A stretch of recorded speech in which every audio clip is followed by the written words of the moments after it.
आलो आम्ही बीचवर. खूप लांब बीच आहे. तर शेवटी ते म्हणतात ना, आपला कोकण शेवटी आपलाच असतो, ते तसं आहे. आताला मग थोड्या वेळ झोपतो मी आता. शिव सकाळ मित्रांनो, जय शिवराय.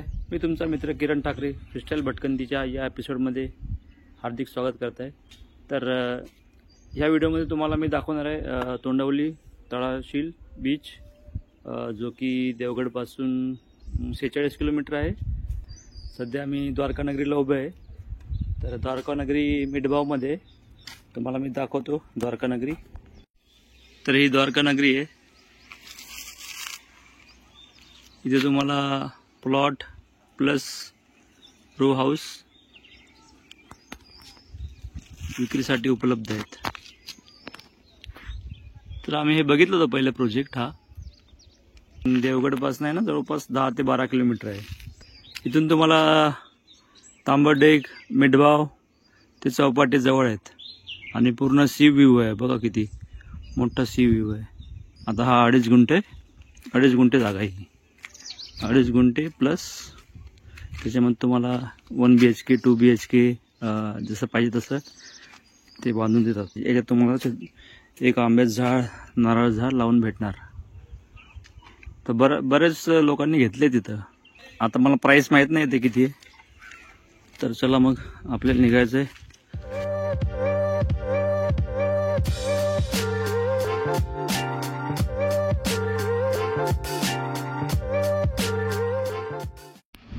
आपल्या इकडे जायचं आहे आचरा चौपाटीच्या इकडे. Tondavali Chowpatty, Malvan Achara, left turn.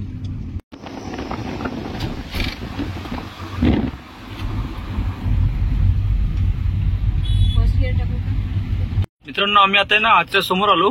2-3 kilometre आणि 2-3 किलोमीटर समोर आल्यानंतर तुम्हाला ही पाटी दिसेल, तोंडवळी चौपाटी. तर हा रस्ता इकडून राईट घ्यायचा आहे. तर 5 किलोमीटर आतमध्ये आहे.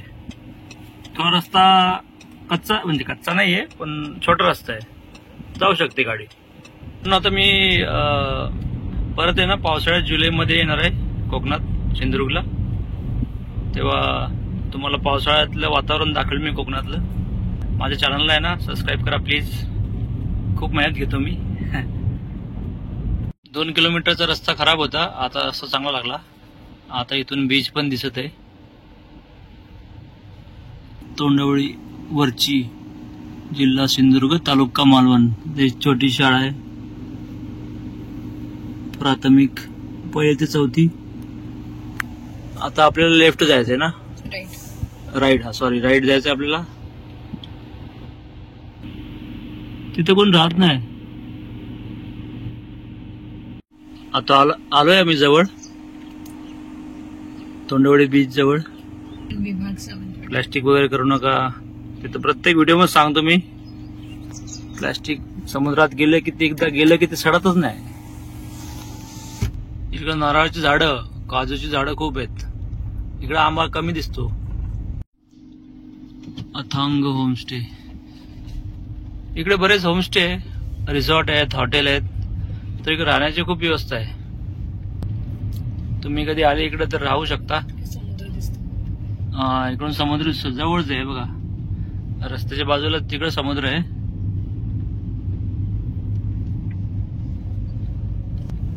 सेम लाडघरासारखंच आहे. Water sports, scuba diving, sunset point, Sangam point, शिंपले पॉइंट, बोट सफर, डॉल्फिन, कवाडा रॉक. इथे गाडी स्टॉप केली आम्ही. इथे पार्किंगला छान जागा आहे, झाडाखाली. आता तुम्हाला मी दाखवतो व्ह्यू. आणि हा बघा बीच, तळाशील बीच.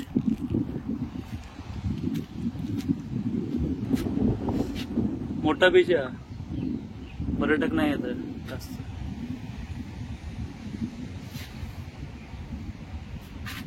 इथे लहान मुलांना खेळायला घसरगुंडी, जेवण वगैरे तुम्हाला इथे भेटून जाईल. आम्ही शेवटपर्यंत गेलो होतो, तिथे रस्ता स्टॉप झाला आता. कारण की असं हे छोटी अशी पट्टी आहे अशी. इकडून एक नदी आहे, नदीचा संगम आहे, जसं देवबागला आहे तसा, आणि तिकडून ते समुद्राचं पाणी आलंय. Same copy of Devbag. काय रेट आहे आता बोटिंगचे? Shimpla point, Sangam point, dolphin point असेल ना, याच्यामध्ये 4 पॉइंट येतात. त्याच्यामध्ये क्रोकोडाईल आयलंड असेल, डॉल्फिन पॉइंट असेल. डॉल्फिन पॉइंट एक्झॅक्ट पाण्यात नसतो, जिथे असतील तिथे घेऊन जातो. अच्छा. त्यानंतर तुमचं नाही तो कवडा रॉक आहे. कवडा रॉक आहे. अच्छा. जिथे व्हाईट सीगल बसतो कंटिन्यू, तो रॉक आहे. अच्छा. त्याच्यानंतर संगम पॉइंट असेल, ज्याच्यामध्ये तुमचं 1.5 तासाचा इव्हेंट असतो. पूर्णपणे कव्हर केला जातो. 2200चं पॅकेज येतो कॉम्बो, 10 माणसांसाठी. 10+2 12चं लायसन असतं. रेट काय सांगा एकदा तुमचे स्टेजचे? 2400 रुपये एसी मोठा लक्झरी रूम मध्ये येईल. Luxury room. छोट्या रूमचे तुम्हाला 1800-2000 पर्यंत येईल. अच्छा. आणि नॉन एसी आहे तुम्हाला 1500 रुपये. 2400 मध्ये किती मोठा बेड? मोठा बेड, डबल बेड. किती जण बसू शकतात त्याच्यात? 4 जण. 4 जण. जसं रूमची सिस्टीम असेल तसा रेट असतो. अच्छा.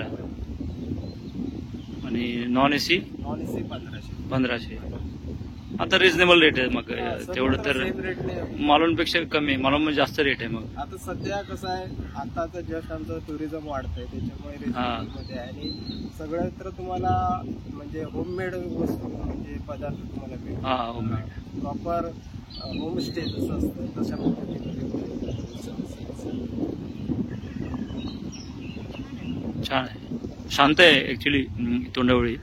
नाही तर मालवणमध्ये कसं खूप गर्दी जास्त असते, क्राऊड जास्त असते. तर आम्ही ना तो संगम बघायला जातो. अशी विहीर आहे, इथे विहीर, पाणी आहे भरपूर. तर नदीला सध्या काही पाणी नाहीये, हे सगळं समुद्राचंच पाणी आहे.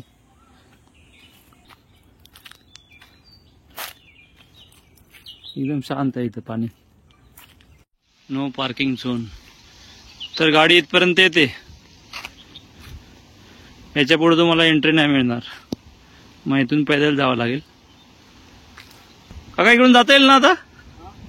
इकडून जाता येईल ना तिकडे? हा, संगम बघायला. हा, ऊन लागणार. ठीक आहे. आता तर संगम आहे ना तिकडे, खूप लांब आहे.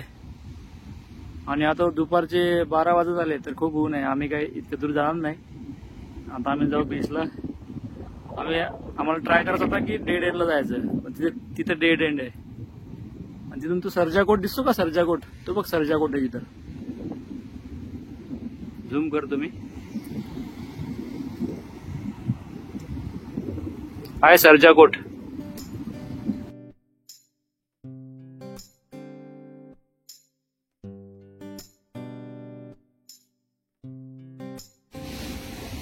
आलो आम्ही बीचवर. खूप लांब बीच आहे, तर खूप लांब आहे, दिसत पण नाहीये तिचं टोक. तर हा बीच पण थोडा मला डेंजरच वाटतो. एकदम खड्डा आहे बघा. हे कसं आहे, असा उतार आहे ना, आणि तिकडे पण उतार असेल, म्हणजे असं खोल बीच आहे हा. पाणी एकदम क्लीन आहे पण. हे बघा, आता इथे ना, इथे खड्डा आहे, म्हणजे असा एकदम स्लोप आहे, म्हणून हे बीच डेंजर वाटतो मला. हे बघा, इकडे खड्डा आहे असा.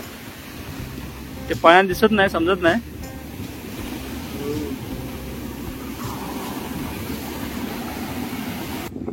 तर मित्रांनो, हा बीच आहे ना, एकदम निवांत आहे.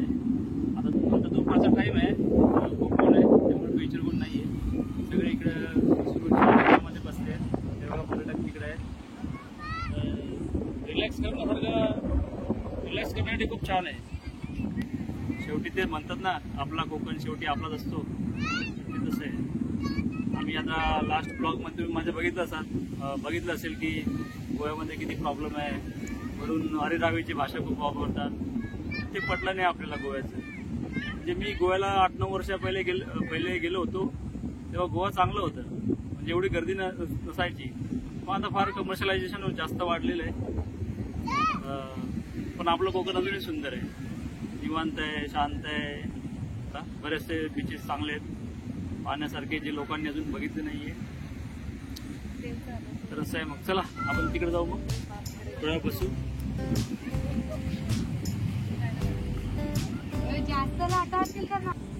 तर आता आम्ही इथं ऊन झाल्यामुळे आम्ही इथं बसतो थोडा वेळ. तर छान इथं रिलॅक्स बसलोय आम्ही. आता जेवण नाही केलं, जेवायला थोड्या वेळ जाऊ समोर तिकडे साई रिसॉर्ट म्हणून आहे, तिथे जेवण करू. तोपर्यंत थोडा आम्ही निवांत बसतो, तर तुम्ही झोपू पण शकता. तर छान वाटत आहे.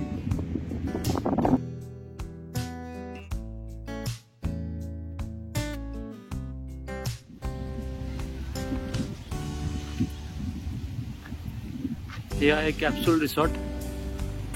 थोडं वेगळ्या टाईपचं रिसॉर्ट वाटलं म्हणून म्हटलं इथे एकदा विचारून घेतो रेट वगैरे कसे. बघा हे कॅप्सूल टाईप यांनी बनवले इथे रूम्स. पार्किंगला पण बरीच जागा आहे. एकदा ओनरला विचारतो एखादी रूम दाखवून आणि रेट वगैरे विचारतो. तिथे जेवण वगैरे पण मिळते. हे झाले गावने नाश्ता. हो दादा, आपल्या रूम पाहायला भेटेल का? दाखव ना रूम.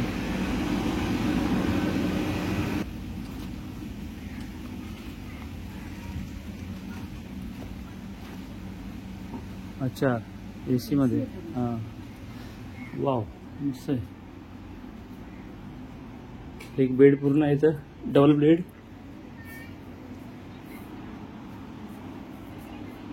एक कपाट पण आहे, एसी पण आहे चिल्ड. आणि तुम्हाला इथे अटॅच टॉयलेट बाथरूम. हे असे गोल बनवले आहेत का काय कंटेनर वगैरे? नाही बनवून आणलेले आहेत, बनवून आणलेले आहेत, सिमेंटचे आहेत समजा. हा, याचं काय आहे त्याचा रेट वगैरे कसं आहे? 2000 रेंट आहे पर डे 2000 एसी. जास्त असेल तर म्हणजे बसणार नाही, पण 4-5 जण नाही बसू शकत. 2 कॅप्सूल घ्या लागतील. काही डिस्काउंट वगैरे? डिस्काउंट वगैरे काय नाही का? फिक्स रेट आहे. जेवण असते का इथे मग? हा, जेवण असतं, रिसॉर्ट आहे ना. अच्छा. तर मित्रांनो, हे कॅप्सूल रिसॉर्ट आहे. थोडं युनिक टाईपचा कन्सेप्ट आहे. 2000 रुपये पर डे. पण इथे जास्तीत जास्त 2 ॲडल्ट आणि 1 चाइल्ड बसू शकतो, एवढीच जागा आहे त्याच्यामध्ये. जास्त तुमचे लोक असतील तर तुम्हाला 2 कॅप्सूल करावं लागेल, म्हणजे 6000 पर डे. तर मग ते तसं पाहिलं तर थोडं कॉस्टली जाते. त्याच्यापेक्षा मग तर तुम्हाला रूम वगैरे पण करू शकता तुम्ही. पण कपलसाठी तर बेस्ट आहे हे. थोडं गरम होत आहे, ते मे महिन्यात तर तेवढं गरम होणारच आहे. आताला पण थोडा वेळ झोपतो मी आता.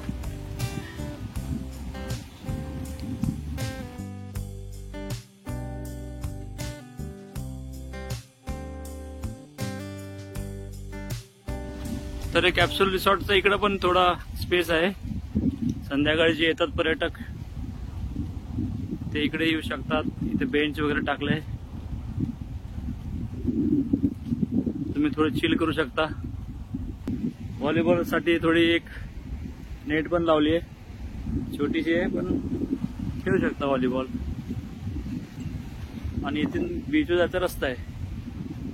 0 मिनिटात तुम्ही इथं हॉटेल पासून बीचपर्यंत जाऊ शकता संध्याकाळी. तर सगळे हॉटेल असेच आहे त्यांचे, होमस्टे रिसॉर्ट एकदम बीच टच आहे. कारण की स्पेसच तेवढी आहे ना. जास्तीत जास्त अर्धा किलोमीटरचा लँड असणार हा बीच पासून, तर इथपर्यंत अर्धा किलोमीटरचा लेंथ आहे एवढा लँडची. तर मग ते सगळे होमस्टे इथेच आहेत. तर चला निघूया. आम्ही थोडा आराम केला त्याच्यावरती आणि आता जातो जेवण करायला. भूक लागली. चला मित्रांनो, आता जेवण करतो. सुरमई ऑर्डर केली होती, सुरमई ऑर्डर केली आहे. आता आम्ही देवगडमध्ये जेवण करतो. आम्ही कुठे थांबलोच नाही, डायरेक्ट बीचवरून इकडे झालो.